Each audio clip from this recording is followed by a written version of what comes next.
Log on to paypal.me/wakeupjacob to support my channel and make a donation to my research fund. And anything that you can contribute would be greatly appreciated, and I humbly thank you.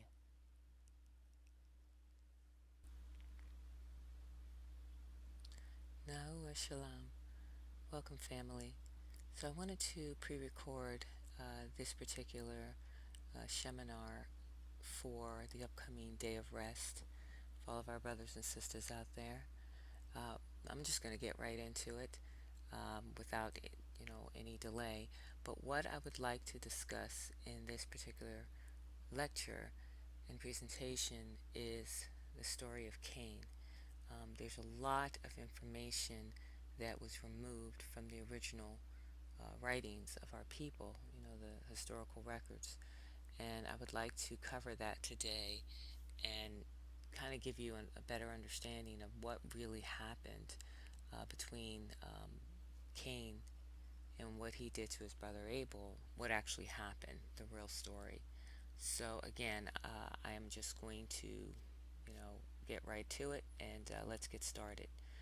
So if you refer to the original, and before I go into this, what I would like to say is anyone that is wandering on my channel for the very first time and you happen to be a Christian, or look, if you are seeking the truth, you are very welcome to tune in, but I am not going to really, this particular seminar is not for the novice. For the most part, this seminar is more for my current members of my family who watching my videos for some time now, maybe the last 10 to 20 videos, so you're probably gaining a better understanding of the language. So I'm not really going to drill in at, down 10,000 feet into the language today.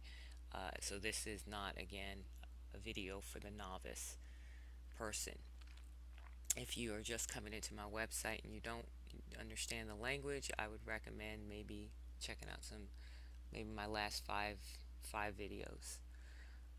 And the other thing is, for anyone that may not be one of my people, because this channel is for my people, okay, and that would be the children of Shem and Jacob, okay, also known as the kingdom of Yehuda. I just want to be clear, if you are a Gentile, okay, and not of our people, I just want to be clear what I'm going to cover. Hey, I did not hide this from you. We didn't hide this from you. Okay, it's always been there, period. And that's all I want to say. Let's get started. So, if you look at the story in the original testament of Cain, Genesis chapter 4, and this is regarding the story of Lamech and what happened. The story is, it looks like it's very concise, and it's not quite clear.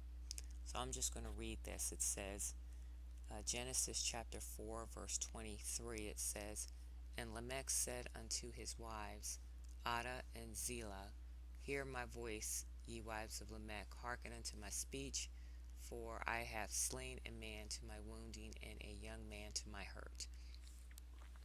So what's really strange about this is it really doesn't tell you, at least in that particular verse, who Lamech had slain, but it gives you a general idea who he slain, who had slain in the next verse, when it tells you, clearly that here it's Cain. But that's about it. It really doesn't say exactly what happened. And that's pretty much all you get, regarding the story, that Cain he was eventually slain by Lamech, but it doesn't tell you how, when it occurred, and what really, why and what happened. So all of that's missing from this story. So you can see it was, I would say, extremely edited. So before I actually go into this story, I'm going to try to summarize what happened between Cain and Abel. And this is information that's actually missing. And I'm going to try to keep this really brief. Someone else actually did the research on this. One of our family members did excellent research on this. So I'm not going to really go into it in too much detail, but in short, what happened was, and this is based on another family member's translation that they did, but the story goes pretty much like this, and it's really it's terrible. Okay, and what he actually did was he committed the first act of what we call the first act of cannibalism, and as a result of that, he developed a neurological disease that he had contracted from eating contaminated human brain tissue. And that disease, in today, the modern term for that disease is known as, it's better known as the as Kuru disease. So it's also known as Creutzfeldt-Jakob disease, and you can look all of that up. Both of those terms, medical terms. But that's what happened. Now, I know you're like, well, what are you talking about? How did this occur? I mean, again, that's the story. And if you really don't think that that's what really happened, let's just think about it for a minute. The story was actually of the two brothers memorialized by the term that is referred to today as, the term cannibal. So all you got to do is look at that word, and the word forms two names, Cain and Abel. And that's pretty much it. And that's how you know. So again, I mean, it's terrible. But that was one of the disorders that he developed. And also, there was something else that happened. The Most High cursed him as well with another affliction. And we're going to talk about that. And that is relative to the story of Lamech and what happened between Lamech and Cain. Okay, and how Cain was slain by Lamech. So that's what we're going to cover today. So let's take a look at that story.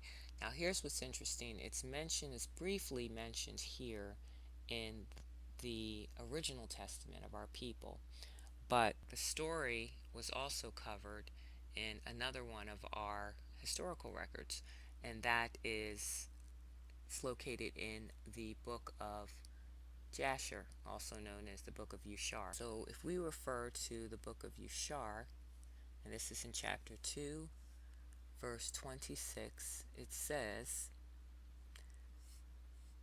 and Lamech, and I'm right here, it says, and Lamech was old and advanced in years, and his eyes were dim that he could not see, and Tubal-Cain his son was leading him. And it was one day that Lamech went into the field, and Tubal-Cain his son was with him.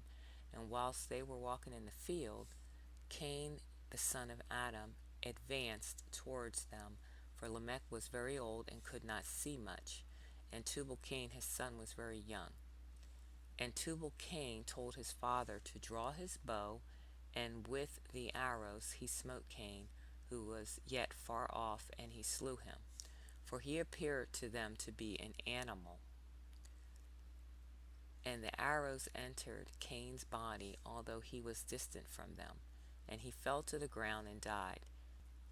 And the Most High requited Cain's evil according to the wickedness which he had done to his brother Abel, according to the word of the Most High which he had spoken. And it came to pass, when Cain had died, that Lamech and Tubal went to see the animal which they had slain. And they saw, and behold, Cain their grandfather was fallen dead upon the earth. And Lamech was very much grieved at having done this. And in clapping his hands together, he struck his son and caused his death. So let's stop right there. So we're going to take a look at a couple of the words in the story. So the first word that I would like to review here is And then I'm just going to cover this part again where it says, "And it was one day that Lamech went into the field, and Tubal Cain, his son, was with him. And whilst they were walking in the field, Cain, the son of Adam, advanced towards them." So let's stop right there. So this particular word, advanced, so that is the word that stood out for me. But before we get started, and I touch on this, one thing I did want to mention that I didn't mention earlier was the reason why I'm covering this story is I recall, I want to say about a year or a little over a year ago, reading this story. When I first had read this story in the book of Yashar, there was something about the story that just didn't make any sense to me. I couldn't quite figure it out at the time, so I just, it didn't really occur to me what was really, what was not quite right about the story when I initially read it. So about, I want to say maybe couple weeks ago, probably about three and a half weeks ago, for some reason, I can't even explain it. It just came to me. I remembered this story, and again, I read this story like a little over a year ago. So I recalled the story, and it occurred to me. It just literally came to me that day, a few weeks ago, what happened. But before I, obviously did this video, I needed to do research just to make sure what I had already knew, when I figured it out, what actually this story was about. I just had to double check. So I did a little research, and sure enough, it was, it was what I had suspected was exactly what happened. So I just wanted to mention that before we proceed here. But at any rate, so this word advance, let's find out what that word actually means. So let's look that word up. So we go to the lexicon here and type in the word advanced. The word we get in Hebrew, it says the word means zalakat. So when we look up this word in Hebrew, it says the word is zalakat, and the word means something advanced, deep, a bowl, the bosom. So that's all it's telling you. It's a dish, it's a bowl. So the word means a lot more than that. Okay. So, and I also wanted to mention that word itself. Remember, I had mentioned that he had developed, Cain, a neurological disorder known as, in the modern world today, is Kuru, the disease. Kuru actually derives from a Western Shemitic word known as also Kara, and that word also means, it also derives from another word, Karam. But the word Kuru also can mean and that's another word it's pretty heavy, but it's essentially what the word is it means that it's a skull, that is used, some people use it, maybe some cultures ritualistically, as a bowl made from a human skull. So I just wanted to mention that. And so that's also kind of like very similar to the meaning of this word, but the word means a little bit more than that. But I just wanted to mention that as well. It can also mean a bowl, in terms of, that's where that word also, kuru, derives from as well. However, there's a little bit more to the meaning of this word. So it really doesn't tell you much here. But if you look at this word, a bowl, I'm going to tell you what that word means. That is also another word. I mean, what they're referring to, a bowl here, is not that bowl. It's referring to not an object like an actual bowl or dish. The word here is actually referring to a thing, something. You're going to want to brace yourself for this one as well. It means a wolf. Okay? That's what this means. Again, the B is in the same sound family as the P, or the PA sound, in the Western Shemitic language of our people. I mean, they use the P sound, or the letter P, interchangeably with the letter F. However, there is no F sound in the Western Shemitic language, of our people. But the modern, the translators in the modern world, that weren't, are not our people, they added letters to our alphabet that didn't previously exist, because they didn't have sounds in their language that were equivalent to the sounds in our language. So the point is, they tend to play around with the rules of our language. So the B, the P, and the F can be interchangeably used in certain words. And so that's why, that's how you get this word. It actually, it's code for wolf, seriously. And I'm going to help you understand that. So let's go back to the book of Jasher. So, and what kind of stood out when I was doing this is that word here is kind of like, it almost looks like it was italicized, here. And so that's why it kind of stood out and jumped on the page.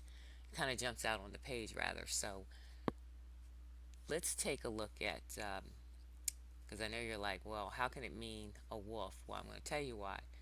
If you look at this word, okay, another word for the word wolf is also the word lichen. And you may have heard that word or that term in some of the films, modern films today that have been done, like, let's say, the film Underworld. I don't know if any of you have seen that movie, but they refer to wolves as lichens in that particular movie. So let's look up that word lichen. So if you take a look here, and I found this online through Urban Dictionary, I guess it says lichen, commonly mistaken as a werewolf. The lichen is a more advanced species. Notice it says more advanced, that, unlike the werewolf, can for the most part control their transformations. A werewolf can only change under the full moon and cannot control that. The same can be said for lichens. However, they are also able to transform at any given time, whether under a full moon or not, should the need arise. So, in other words, a lichen, what they're saying in a nutshell, is a little bit more advanced than a werewolf, because they can control the transformations. It's pretty interesting. And so this is how you get this word advanced. So now you kind of understand, like, they were referring to something else here. So, but that's one of the things that I wanted to point out. So the other thing that I wanted to point out, if we look up the word, for example, wolf, in the lexicon, in Hebrew, the word means zeb. Okay?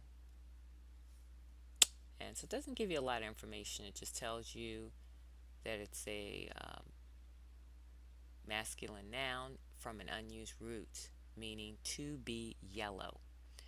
Now notice it says an unused root. It's because they don't want to tell you where that root derives from, where it originates from.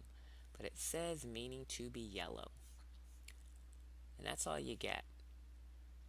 But remember, and when I want to point something out here, the Z here, remember another two letters that they use also interchangeably with the letter Z are the letters T and S, because it has the same sound. TS in Hebrew has the same sound as the Z sound. But here they use the Z. So I just want to point that out. Okay? But what's interesting, if you read this in Hebrew with the TS, if you read it from right to left, which is how you're supposed to read in Hebrew, that would be the prefix of the word would be sata. Okay, so I just wanted to mention that. But of course here they have the Z. So let's take a look at, because they're saying it means to be yellow. So what is really interesting, if you look at the word yellow in the lexicon here,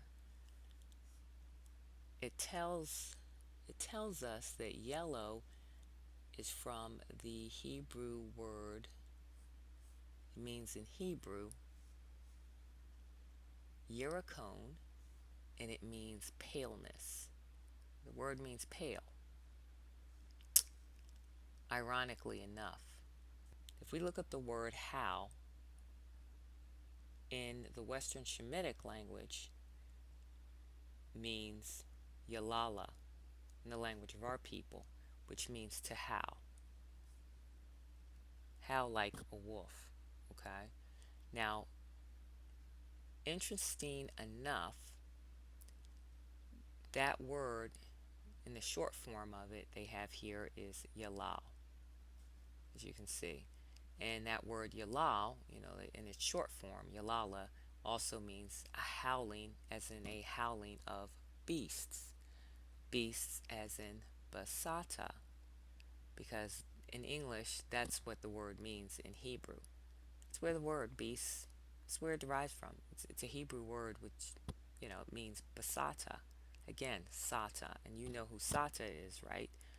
Okay, they like to refer to it as Satan, but that has been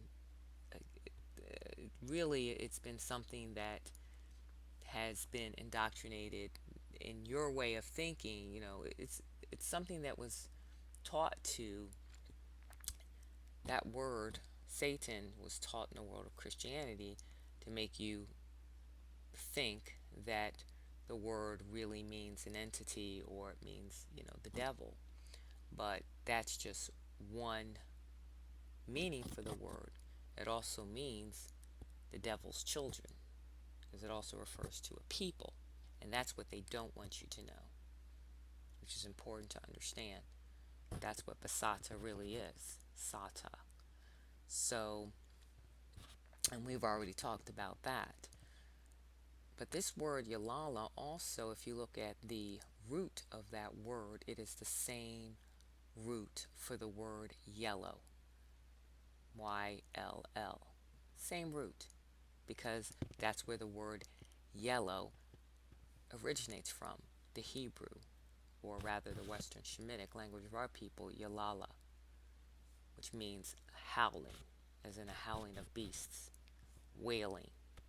And so that's what they were hiding in that previous word that I showed you, zeb, for wolf. Because that's what the word means. So the other word that I would like to cover here, that I want to show you, just to reiterate what I am telling you, is if we look at the word, and here's another thing that's very interesting about this word yalala. If you look at the word lichen, in the word lichen, the prefix of the word derives from the word yalala, the Western Shemitic language of our people. That's where the word is. Now, if you look at it, read it the way our people read, which is from right to left, you have ly. And that's ly, right? That's where ly in the word lichen derives from. And if you look at the suffix of the word, it's pretty obvious that it derives from the word Cain or Cain, who they refer to as Cain. And that's where you get the word lichen from. So when the Most High saw what Cain had done to his brother Abel, he had cursed him with lycanthropy because he behaved like an animal. And you have to understand, our Creator, the Most High, is just. So that's why in the story, Lamech had drawn his bow, an arrow, because it's saying here at a far off distance, he slew him, for he appeared to them to be an animal. But he didn't appear to them to be an animal. He actually was an animal. He was a wolf, because he was charging at them, and that's why Lamech had, he had fired his arrow at him to kill him.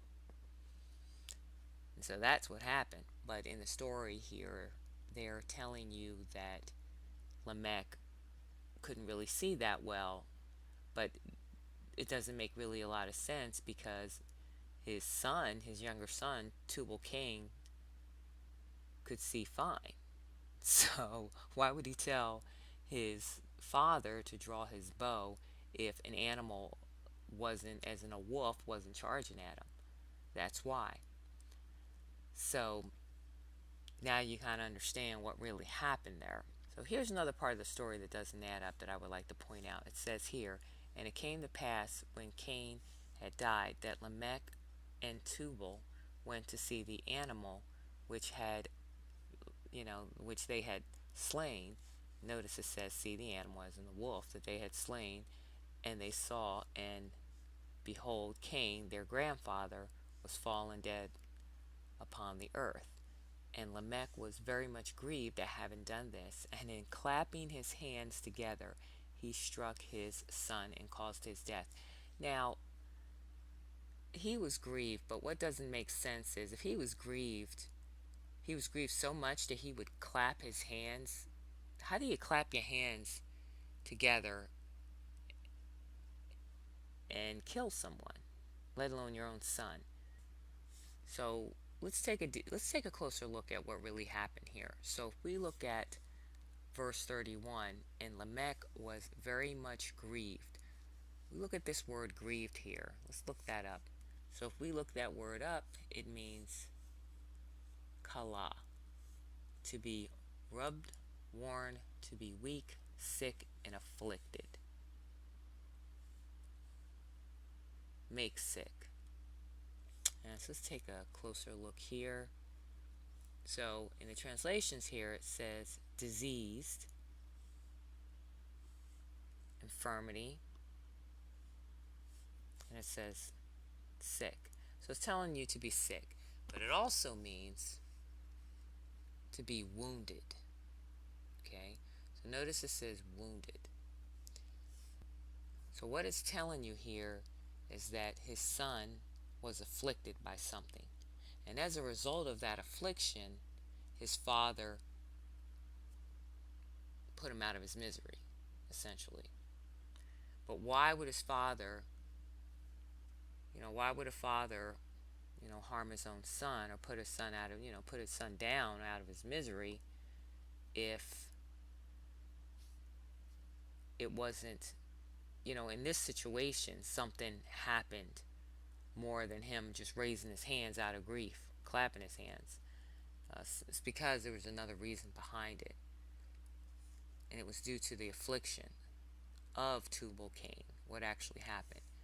And what actually happened was Tubal-Cain was afflicted by the same condition as his grandfather Cain. And I'm going to show you further proof of that as well. So another word we can look at here for further clarification is this word slain. So let's take a look at that word. But before we take a look at that word slain, this word kala, okay, it also derives, if you look at the root of this word, the root of the word is kal. And so if we look up the word dog,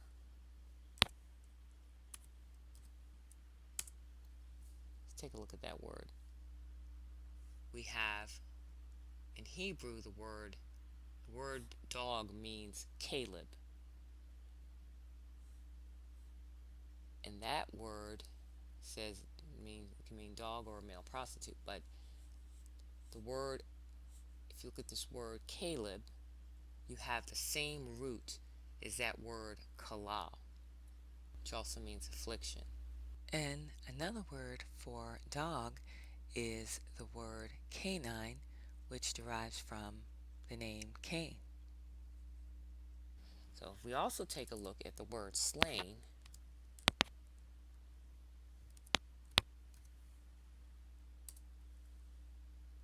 we also find the word kalal here.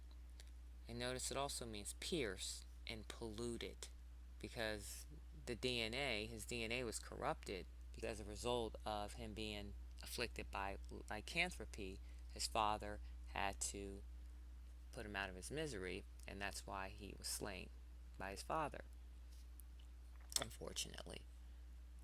Okay, because he was infected with the same virus, the same condition. Now the other thing is, like I said, even though they removed this information from the original Testament, there's some information that was hidden that alludes to the same thing, even in Genesis. So without all of the detail, of course, because they removed much of the story. But if we go to Genesis, let's take a look here.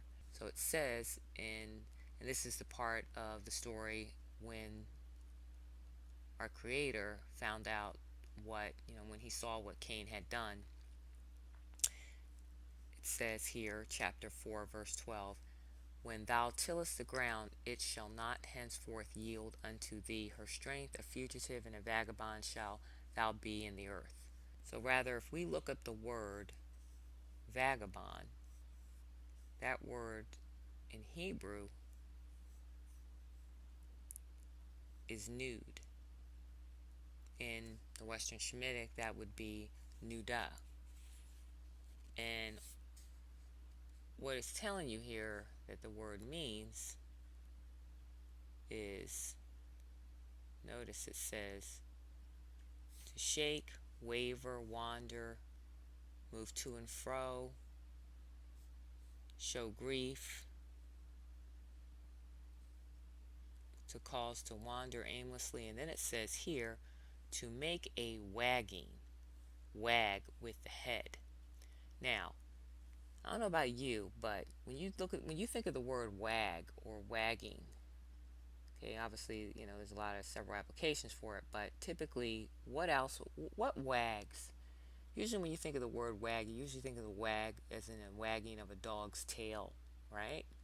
So, again, there are things that alluded to the story, and that's, really how you know. Again, the information was hidden. So if you look up the word Tubal Cain, it says that it derives from the word Yabal and Cain, which in Hebrew means Cain, and it means the offspring of Cain. However, if you look up the word mixture, you get also the word Tabel. So let's take a look at that word. And that word means not only mixture, but it means unnatural and bestiality. So it says here, confusion, violation of nature or divine order. And of course, it also derives from the word Balal. And if you just look at the root of the word, it is the same word for Tabal. It's the same word. And so that's how you know what really happened, because he was corrupted as a result of being from that line, and he became, like him, a beast. And see, that's what they hid here. So the question is, who is, in the modern world today, Cain's offspring?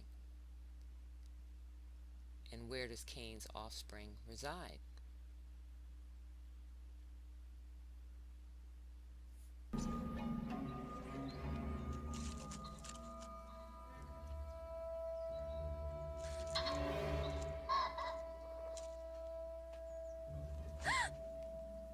Miss,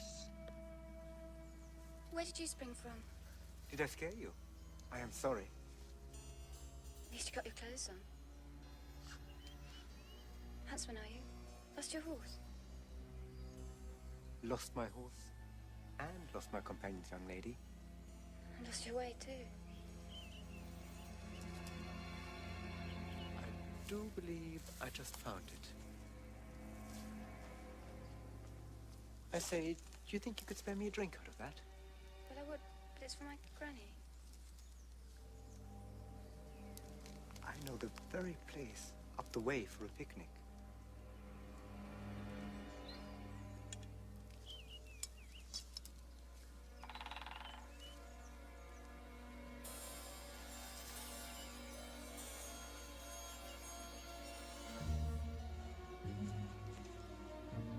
I have the most remarkable object in my pocket. That means I never lose my way in the wood. In your pocket, you say? This object goes everywhere with me. Whenever that is, I'll wear my trousers.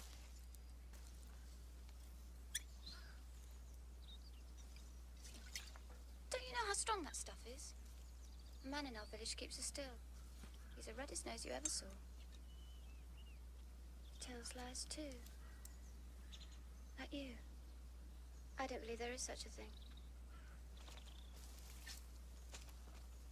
Seeing is believing.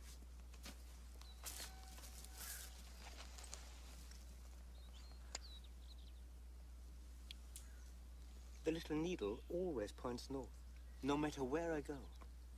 So I always know exactly where I am. I don't believe it. Even though I see it. It was this compass that brought me safe through the wood. But you lost your way in the wood. But I found you.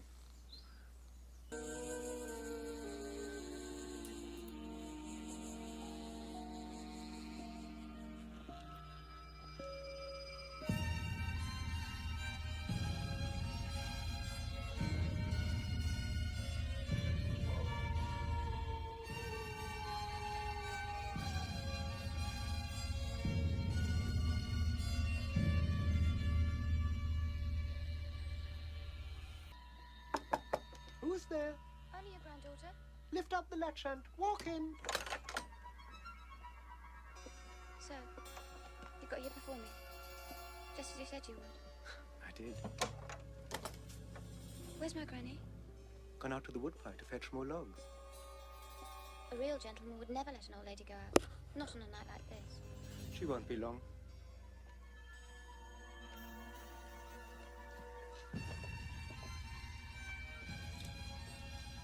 She's not there.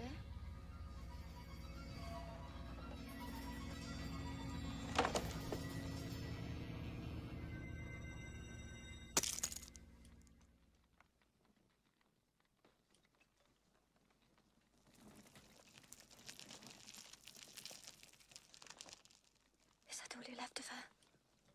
Your kind can't stomach hair, can you? Even if the worst wolves are hairy on the inside. You must be wet through. Won't you take off your shawl?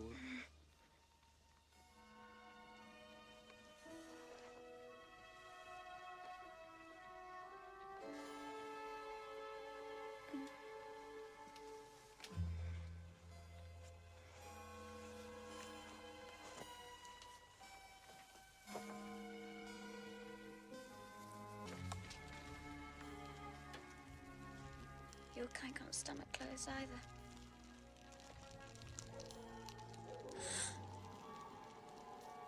Who's come to sing us carols then? Only my companions, darling. I love the company of wolves. Look out of the window and you'll see them.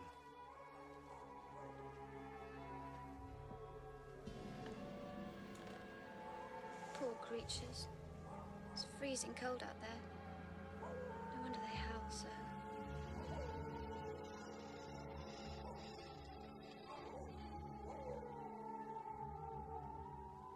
What, are you sorry for them? Yes, and for you too.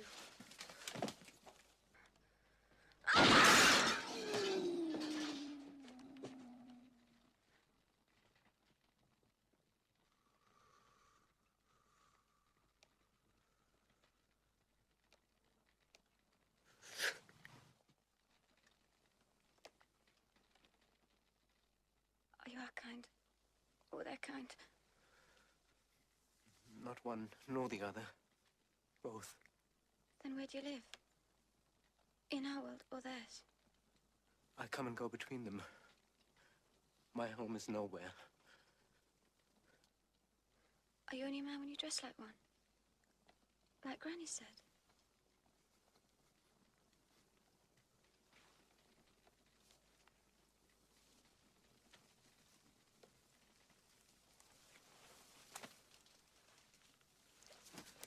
My, what big arms do you have? All the better to hug you with.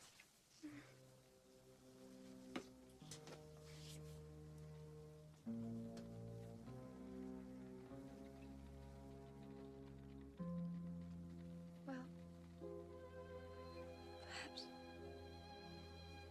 You did win your bet, didn't you? You gentlemen. You fine gentlemen. They say the Prince of Darkness is a gentleman. And as it turns out, they're right. Fine gentlemen. Gentlemen always keep their promises. Do ladies keep their promises too? What do you mean? Indeed, I won my bet. So now, you owe me I remember. a kiss.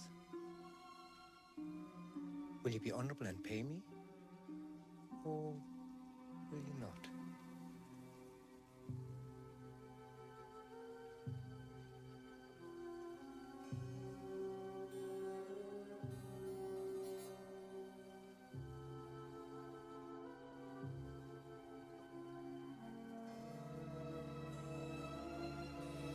Jesus, what big teeth you have. All the better to eat you with.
So now you know where the descendants of Cain migrated to, the land of Nod, also known as the North. And the genetic disorder known as lycanthropy still exists today. I mean, you can go online and Google lycanthropy or lycanthropy disease, and you will see the abomination, of that bloodline. And yeah, I mean, what can I say? The truth is stranger than fiction. And a couple other things I wanted to mention is the actual word for wolf in the Western Shemitic is lapa. And if you look at the word, what you will notice is in the suffix of the word, you will find the same word for Japhet, also known as Yafet, same suffix. And the word lapa in our language for wolf is where you also will find in Latin the Spanish word lupo as well as lobo. That's where those words derive from. And on a final note, I also wanted to mention that the word for lapa you will also find if you look in Revelation. The wicked scribes mention it's actually in 4 sections of the book of Revelation, 2 sections in chapter 1, and also it's mentioned in chapter 21 and chapter 22. It mentions this is where you get the concept of the Alpha and the Omega. So if you look at the word Alpha, it's referring to in Revelation as the beginning in English, but like I said, the English translation is not what was originally written by our people. So the word for alpha does not mean the beginning, it actually means the end. And from that word alpha, that's also where you find the word lapa, okay, because that is where that word derives from, as you can see here. That's why it's listed. And, it's the same word as alpha, the Greek word, alpha. And this is also where, if you ever notice in some of their werewolf films, they tend to use the word, be it whether you're watching one of the movies or, one of their series, they tend to use that term, or, that term, the alpha male. And now you know where that whole idea comes from. Because remember, the alpha male is essentially the leader. And again, if you look at that word, it also is the first letter in the Hebrew alphabet, which means leader. And notice, that's what they call them, the leader of the pack in their werewolf films, the alpha male, oddly enough. And I'm sorry, I also wanted to mention that the 2 clips that I had shown you from those films, in case you are interested in watching those films, were the first one was a clip from a movie called The Company of Wolves that was done back in the 80s. It's kind of a spin on the old fairy tale Little Red Riding Hood. And now you know why white folks have this kinship with their dogs. And that when they adopt a pet, a dog, they become a member of their family. And it's because they really are a member of their family. Literally. And so when the wicked scribes in the book of Revelation refer to the Alpha and the Omega, what they're referring to is the word, as you can see, Alpha. In that word, the root is the Western Shemitic word for wolf, lapa, and they are not referring to the beginning, okay, because alpha in Greek does not mean the beginning.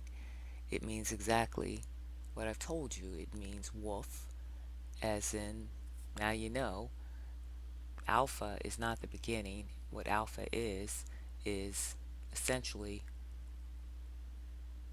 the beast, as in Basata.